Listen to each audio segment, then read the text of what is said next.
Dysmenorrhea, amenorrhea, endometrial polyps, candidiasis, bacterial vaginosis, vaginal dryness, urinary tract infection, cervical cancer, ovarian cancer, vaginal and vulvar irritation.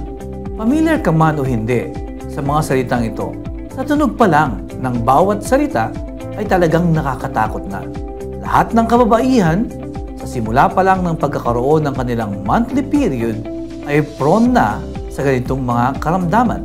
At ang mas nakakatakot dito, malaking porsyento nito ay galing sa maling sanitary pads. Ako po si Doc Ferd Soledad at nandito po tayong muli sa ating Good Life Health Forum upang pag-usapan yung mga problemang na-encounter ng mga kababaihan, lalong-lalo na po sa paggamit ng ating mga sanitary napkins or sanitary pads. Ito lang po yan, pag-uusapan natin muli dito sa Good Life Health Forum. Simula po, nung ang mga kababaihan ay nagkaroon ng menstruation or pagre-regla hanggang sa time na siya ay mag-menopause, yun po yung taon o bilang ng taon na kung saan gumagamit siya ng tinatawag nating mga sanitary napkins or sanitary pads. Ganun katagal yun. At imagine niyo po, kung maling uri ng sanitary napkin ang ginagamit ninyo, siyempre, may masamang dulot ito or panganib na dulot ito sa inyong kalusugan. Ngayon po, sa dami po ng mga kababaihang gumagamit nito, importante po yung tinatawag nating hygiene, di ba? So, kinakailangan yung sanitary napkins or sanitary pads ay hygienic din yung proseso. Kaya lang nga po, sa pangyayari po na dumadami yung nangangailangan ng ating mga sanitary pads at sanitary napkins, bumilis din yung proseso ng paggagawa nito. At dito tayo nagkaroon ng problema. Alam niyo po ba na sa pagpoproseso, sa paggagawa ng ating tinatawag na mga sanitary pads or sanitary napkins, gumagamit tayo ng mga recycled papers. At sa prosesong ito, nagsisimula po ito sa pamamagitan ng tinatawag nating bleaching. Ibig sabihin, binababad po yung mga recycled paper, binibleach using dioxin, at alam natin na kapag merong dioxin, carcinogenic po ito. Imagine niyo po gumagamit tayo ng napkin na merong ganitong uri ng proseso, alam natin na unti-unti itong dioxin na ito na may carcinogenic capability, ginagamit po ng ating mga kababaihan, unti-unti po na-absorb ito ng kanilang katawan. At dito nagsisimula yung posibleng pagkakaroon ng mga iba't ibang uri ng cancer sa ating mga kababaihan. Buti na lang, meron tayong K-pads, sanitary napkin na merong negative ion.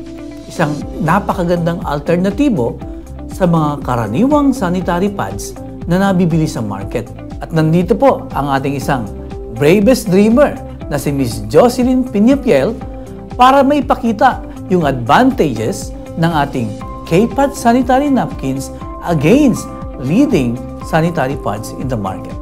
Good morning, bravest dreamers! Ngayon pag-usapan natin kung bakit sobrang trending at talagang ang daming gumagamit ng ating K-pads, okay? So, simplihan lang natin yung mga reasons. First, tignan nyo naman yung material palang quality. We have the panty liner, we have the night pad, at yung ating day pad. Okay, now, buksan natin kasi alam nyo ba yung materials nito ay sobrang ganda ng quality. Dito pa lang, mapapansin nyo na may safety sticker tayo. So, once open, alam naman natin, no? Pag binuksan natin, mas magandang na ibabalik natin. Just like that, okay? So, protected na naman tayo from any harmful bacteria, okay? And then, pag binuksan mo to, may mapapansin kang nasa loob. It says here, Vagina Health Self-Test Card. So, tester siya para ma-check natin kung tayo ay merong bacteria. Ang good news po dito, free lang siya. Okay? So, nandun lang siya inserted sa loob ng ating K-pads. Mapapansin din po natin na napakanipis ng ating pong K-pads. So, ganyan siya.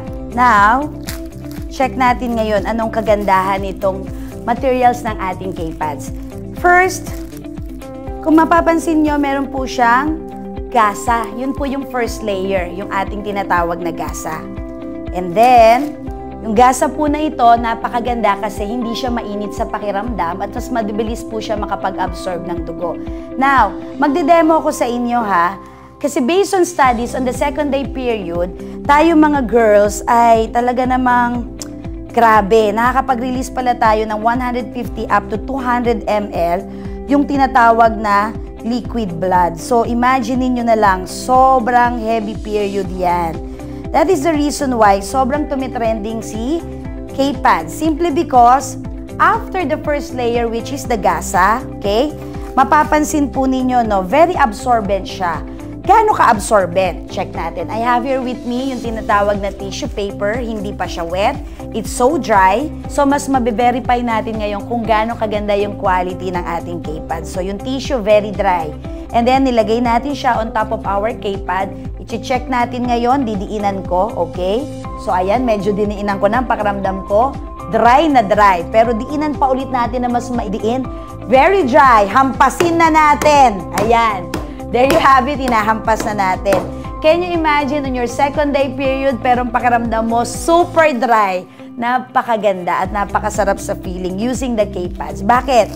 Yung first layer natin na gasa, pag ni-remove natin ito, ang pinaka-importante rin na layer ng ating K-Pads is what we call the negative anion strip. So, ito yung kulay green strip na mapapansin yung naka-attach sa ating K-Pads, okay? So, ito po yung gasa. Okay? And then, ito yung ating negative anion strip na based on studies, nakakatulong po siya for proper blood circulation. And then, after the negative ion strip, meron po tayong cotton layer. Yes, you heard me right. Cotton layer, ha? Hindi siya papel na nilagyan ng chemical na importante, walang lason, all natural ang ating K-Pads. So, tignan nyo to, may natira pa ako dito na liquid. Lagay ko lang dito yung cotton layer, ha? Tingnan natin kung mag-a-absorb pa. Kasi, papakita ko rin sa inyo na meron din siyang kasamang all-natural na food-grade gel that turns liquid blood into gel. So, no wonder, hindi ka basta-basta talaga magkakatagos pag yung ating K-Pads ang ginamit mo. At habang hawak ko siya, nararamdaman ko yung lamig simply because meron itong menthol and camphor. So, grabe, ang pakiramdam mo talaga. Para kang giniginaw sa lamig. And then, meron po itong non-spilling fabric kung saan nakakatulong din siya para yung moisture ay mag-get in at yung heat out naman.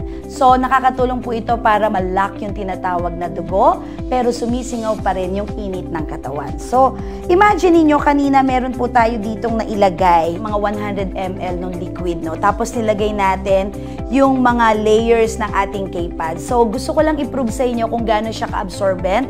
Kasi kanina 100 to 150 ml na inilagay natin, but still, tignan mo naman, na-absorb pa rin ang ating K-Pads yung natirang liquid. So, bakit maganda ang K-Pads? There you have it. Welcome to the good life.